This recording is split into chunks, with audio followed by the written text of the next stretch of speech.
პირველი ასოციაცია არის ომი. ხშირად ყოფილა ისეთ შემთხვევა, რომ წლიანი ხარ 2000-იანი ავი ომის წელს ხარ დაბადებული. ყოველთვის გრძნობდი ამ ტკივილ, საერთოდ ჩემ ოჯახშიც, გარშემოც, ხალხშიც. სრულად 100% ვერ წარმომიდგენია რა. ომის საერთოდ. სხვათა შორის სკოლაში არ ასწავლი. ცდილობენ რომ ისტორია დაგვავიწყონ და შეცვალონ, გადააკეთონ. რომ არ შეიძლება ჩვენისთანა პატარა სახელმწიფომ ამ ხელა გიგანტს ომი გამოუცხადოს, ომი დაიწყო, დაუწყოს და მე კიდე ტერიტორიები დაკარგოს. მეც დისტანცირებული თარიღი არის, ჩვენ კინოლოდ არ გაგვიძლია ეს არ გვახსოვს. ბრაზილია და სევდა. არის ადგილები, რომელსაც დღემდე ეტყობა ამ ომის კვალი და დღემდე რო გაიარო, გეგონება რომ ისევ ომია.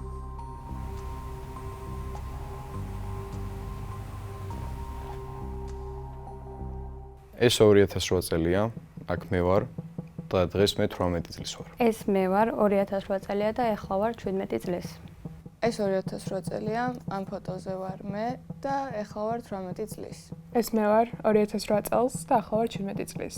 ეს მე ვარ 2008 წელიარი და ახლა 17 წლის ვარ. გორში ჭურვების სატანკო ნაწილსა და მის მიმდებარე ტერიტორიაზე ჩავარდა. არიან დაჭრილებით ჩვენი გადამღები ჯგუფისაგან გორის დაბომბვის კადრებს ამ წუთებშიც ვღებულობდა მას გადაცემის მსვლელობისას. განცუდი შექნება, რომ აი ამ კადრებს რო უყურებ, გუშინ ამ ადგილზე მე დავდიოდი და ყველაფერი კარგად არის, ბომბები არ ცვივა, მაგრამ იყო დრო, რომ დაბომბილი იყო ყველაფერი.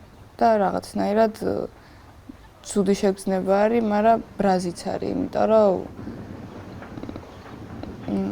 ადამიანები არიან, რომლებიც სიცოცხლეს იმსახურებენ და საშინელი საყურებელია.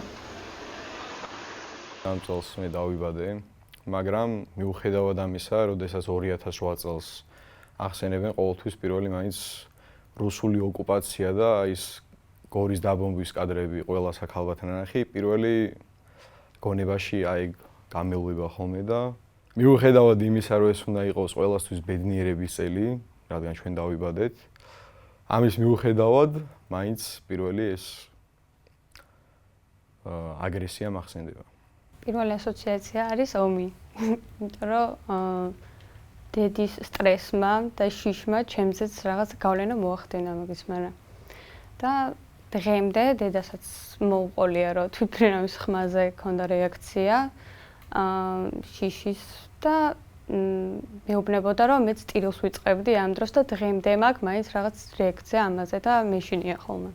მე კი მახსენდება ეგ 2008 წელს დავიბადე, მაგრამ ჩემი ირგვლივ ხალხს, ვინც 2008 წელს არ დაბადებულა და უცნობი არის ჩემთვის, ვახსენებათ, რომ მოხდა ომი, ეს ახსოვთ, არ დავიწყდებათ და ხშირად ყოფილა ისეთ შემთხვევა, რომ წლიანი ხარ 2000-იანი ავი ომის წელს ხარ დაბადებული და გინდა არ გინდა, რაც არ უნდა, კაი იყოს შენთვის, რომ 2008 წელს დაიბადე, რეაქცია და შენთვისაც ტკივნეული არის და არ არის კარგი გასახსენებელი ეგ ყველაფერი.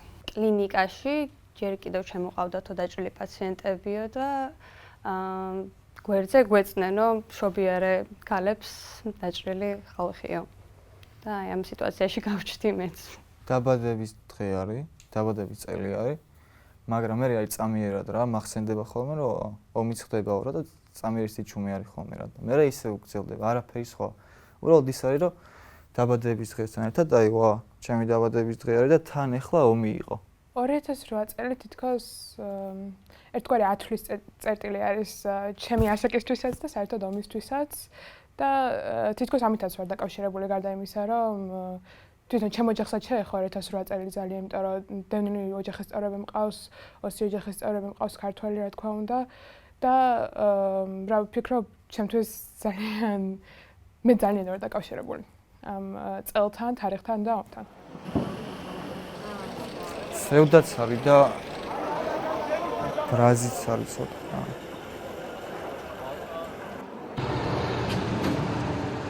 ყველაზე რთული რა ისტორიაც მაქვს მოსმენილი, ეს იყო ჩემი ძმის ისტორია.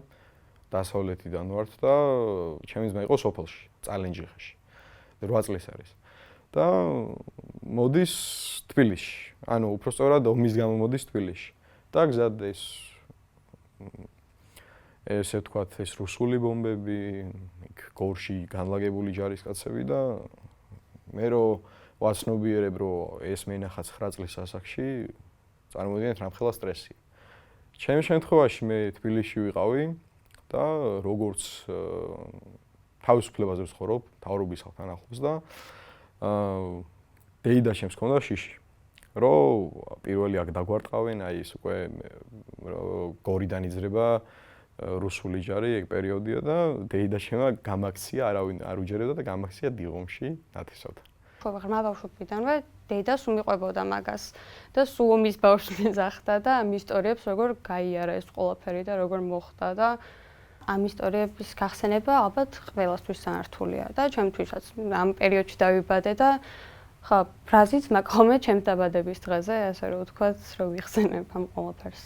ეხლა თქვენ როგორც ხართ რომ თქვენ მოესწრეთ რაღაც მეგეთი ემოციური არ მაქვს რა. ანუ ის არის რომ მე ვიცნობ ვიღაცების მეგობრების ყავს ვისი ოჯახის წევრები დაზიანდნენ ამოში და რაღაცა, მაგრამ ვგრძნობ უთანა ვგრძნობ და რომ ხედავ მართლა არის ის წამიერი სიჩუმე რომ მე დავიბადე და ხალხი რა იხოცებოდა და კვდებოდა. მეტი არაფერი არის. უბრალოდ იმ ხალხის თანაგრძნობა არის. მე დავიბადე ინგლისში და დედაჩემის მოყოლინა რაც მახსოვს და ეს ჩალექილი რაც მაგ თავში არის ის რომ საქართველოს მხარდასაჭერი აქციები რაც იყო მაგაზე ვიყავი რაღაცა თვეების დედაჩემმა რომ ეტლში ჩამსვა და წამიყვანა და ვიყავით იქ და ნუ როგორც შეგვეძლო იქიდან გულშემატკივრობდით ჩვენ ქვეყანას. ეგ მახსოვს ალბათ ყველაზე კარგად, იმიტომ რომ ხშირად მახსენებს ხოლმე და მიყვება მაგას დედაჩემი. პირველი რაც გამახსენდა არის დედაჩემის მოყვარული ერთ-ერთი ამბავი, მაგრამ მინდა დავიწყო 2007 წლიდან, როდესაც ჩემი ოჯახი, მამა, ჩემი დედაჩემი, სარდაფთლიანი ოჯახი ჩავიდა ბებიაჩემის სოფელში, რომელიც მაშინაც ოკუპირებული იყო. მაინც შეძლეს შესვლა. ელიაობაზე ჩავიდნენ, დღესასწაული არის და 2007 წელს შეძლეს შესვლა 2 აგვისტოს არის ელიაობა. გადაწყვეტეს რომ 2008 წელსაც მისულიყვნენ ამ სოფელში უნდათ ისევ მისვლა 2 აგვისტოს და როდესაც ცადეს და მივიდნენ აღარ შეუშვეს უთხრეს რომ საშიში იყო და ვერ შევიდოდნენ ეს იყო 2 აგვისტოს და ომი იყო უკვე მოგახსენებათ 7 აგვისტოს და ამას მიყვებოდა დედა რომ საერთოდ ეს შვილო კონფლიქტი მანამდე დაიწყო ვიდრე თვითონ ეს ომი იყო მიყვებოდა დედაც ბებოც არ ვიცი, სულ მთელი ბავშვობა ვცდილობდი რომ რაღაცა ყურადღება გადამეტანა, იმიტომ რომ ისეთი შეგრძნება მქონდა მე რომ რაღაცა 12 წლის გავხდი, ვიცოდი რომ რაღაცა აგვისტოში დაწერდნენ და 12 წელი გავიდა აგვისტოს ომიდან და სულ მე რასაკიცაც ვიყავი, იმდენი წელი გადიოდა ჯარისკაცების გარდაცვალებიდან, რაღაცა ტრაგედიიდან, ომის თარიღიდან და ავტომატურად რატომაც თავში მიჯდებოდა და სულ მჯეროდა რომ რაღაცა პასუხისმგებლობა მაქვს, რომ მე ჩემი ტოლებს რომ რაღაცა უკეთესობისკენ უნდა ვცადოთ რომ შევცვალოთ.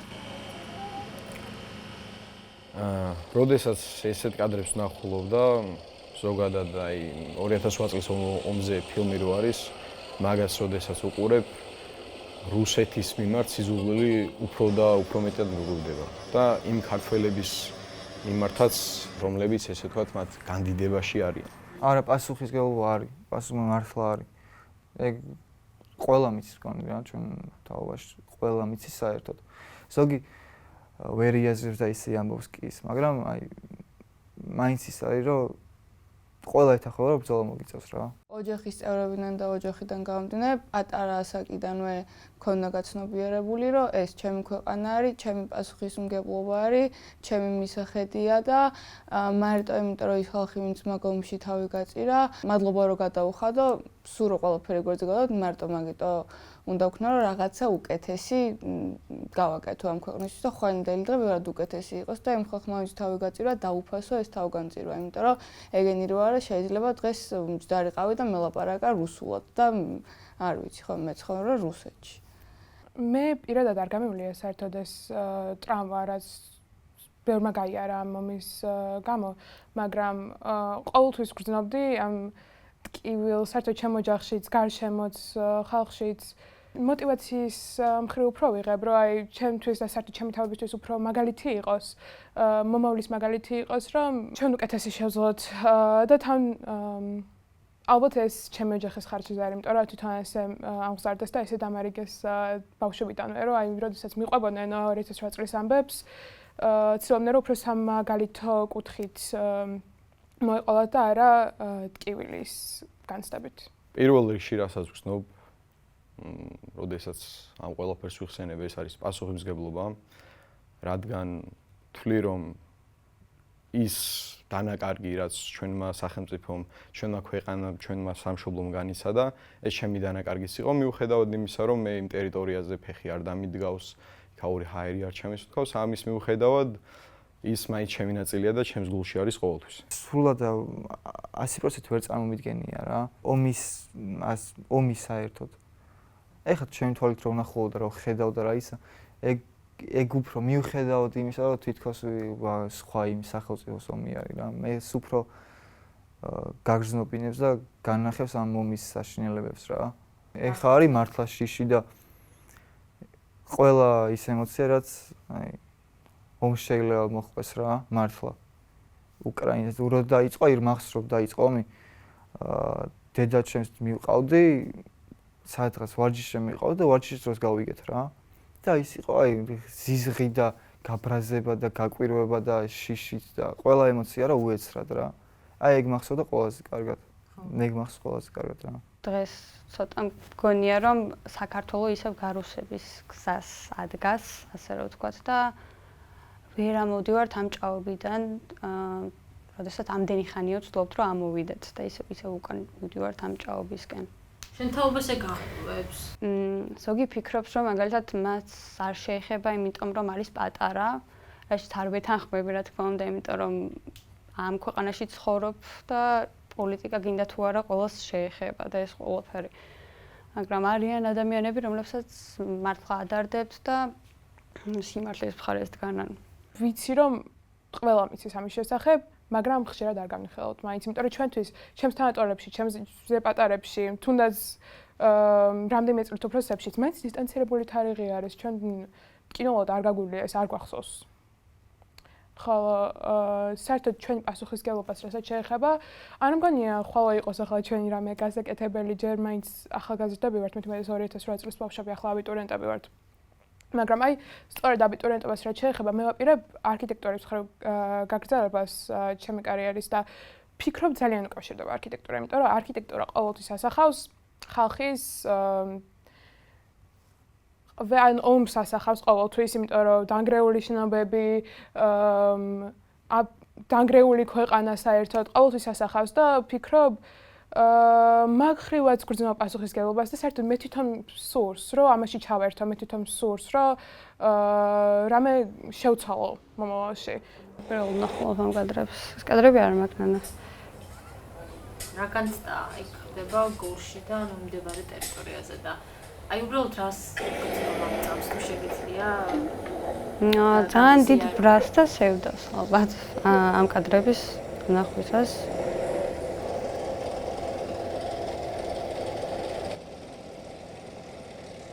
რაც ვიცი რომ ზუსტად მოხდა არის რომ რუსეთმა დაიწყო ომი და დაუკარგეთ ტერიტორიები პატარა ასაკიდან ეგეც იმიტომ რომ სოფელი სადაც მაგ არის საოკუპაციო ხაზთან საკმაოდ ახლოს და სულ მესმოდა ისტორიები აი დაბომბვა რო დაიწყეს როგორ გამორბოდნენ ხალხი თბილისში და როგორ უცებ მთელმა სოფელმა გაიღვიძა და ყველა ცდილობდა რომ გამოქცეულიყო და ჩამოსულიყო თბილისში რომ იქნებ თავი გადაერჩინათ.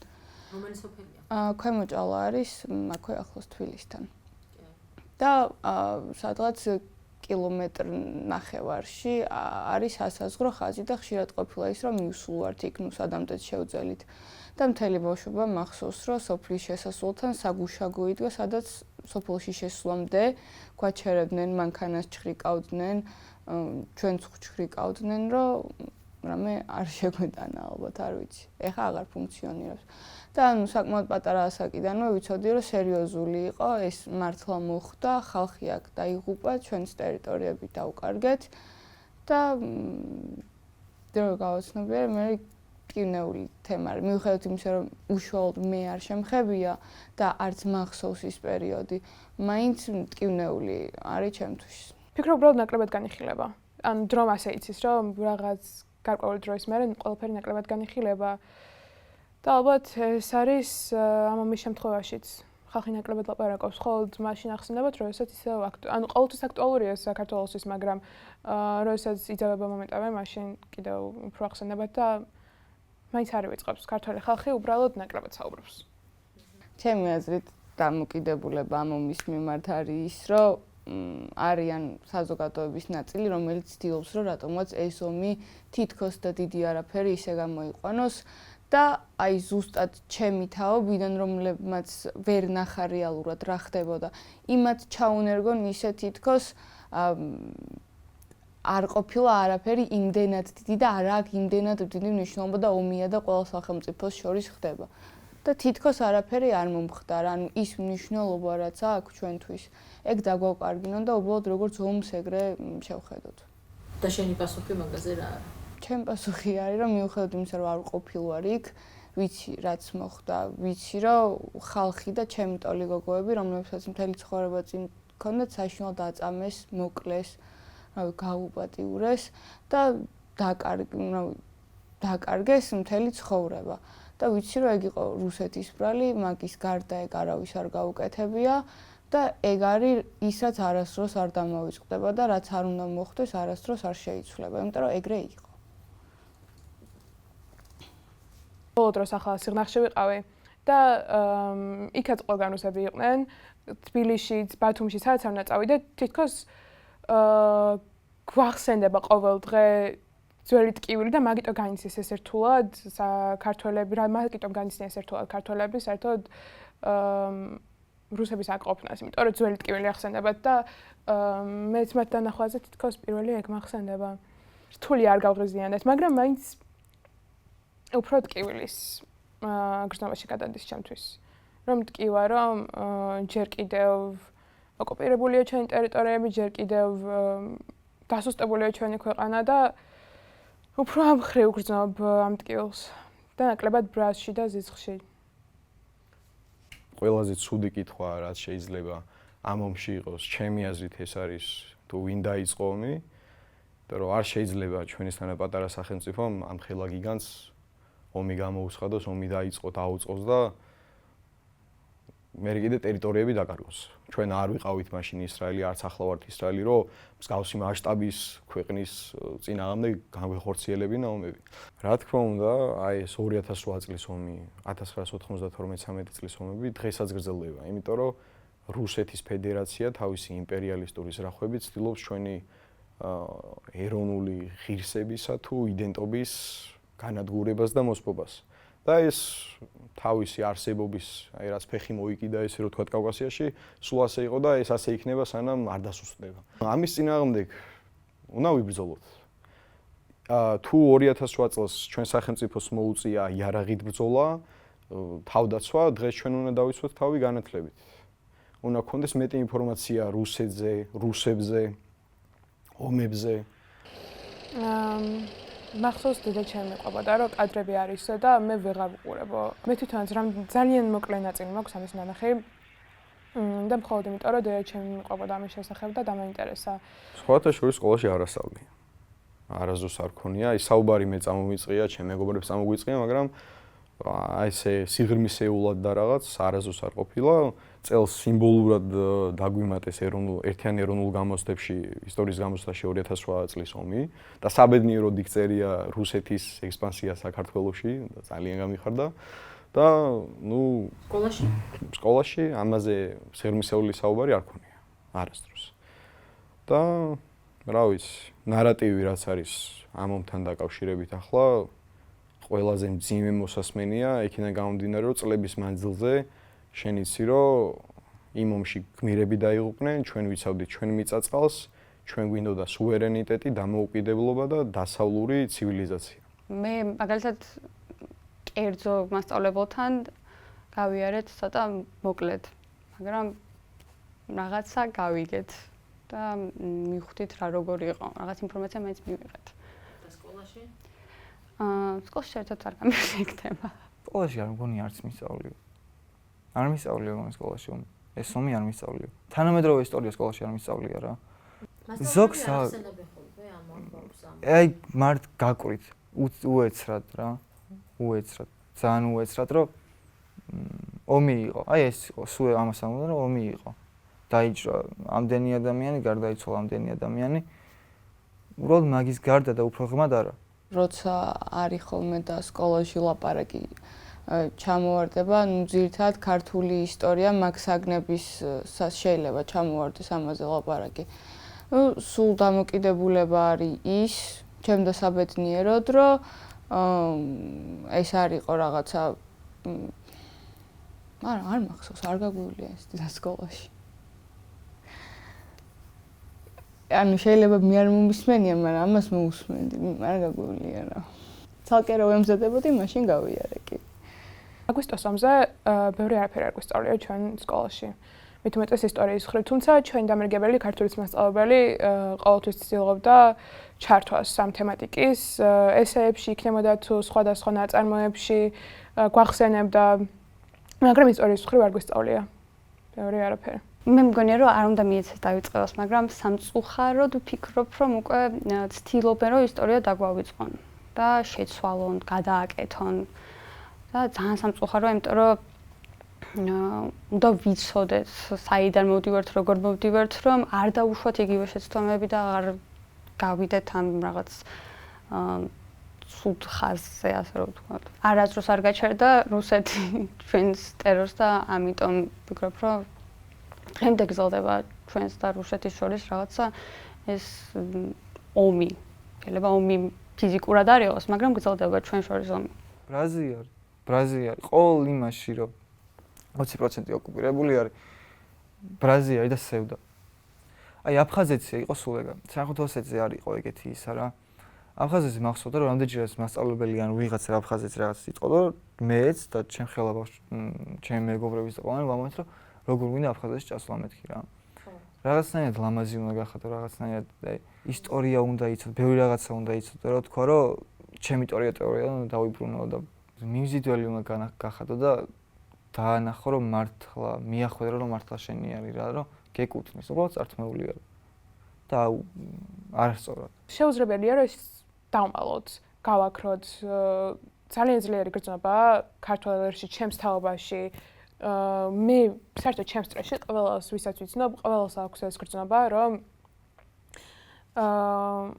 უნდათ რომ რაღაც გააკეთონ აი ეს პროტესტის გრძნობა შეუძლებელია რომ ჩავაქროთ შეუძლებელია გავაქროთ არ ამგონია გაქრეს არ ამგონია შევძლოთ ეს ამ იმემ შეძლოს ან წარსულად არ ვთვლი იმიტომ რომ არ არის 18 წელი ჩემთვის როგორც ადამიანისთვის 18 წელი ბევრია რომ ვიცხოვრე მაგრამ არის ადგილები რომელსაც დღემდე ეტყობა ამ ომის კვალი და დღემდე რო გაიარო გეგონება რომ ისევ ომია თავი საფრთხელი ის არის რომ რუსეთი ოკუპანტია და ეს იქნება ყოველთვის ასე მეც ვერც დაამატებ უბრალოდ გამოცობა შეიძლება მაგ სიტყვებში ჩანს ყველაფერი საერთოდ ყველაფერი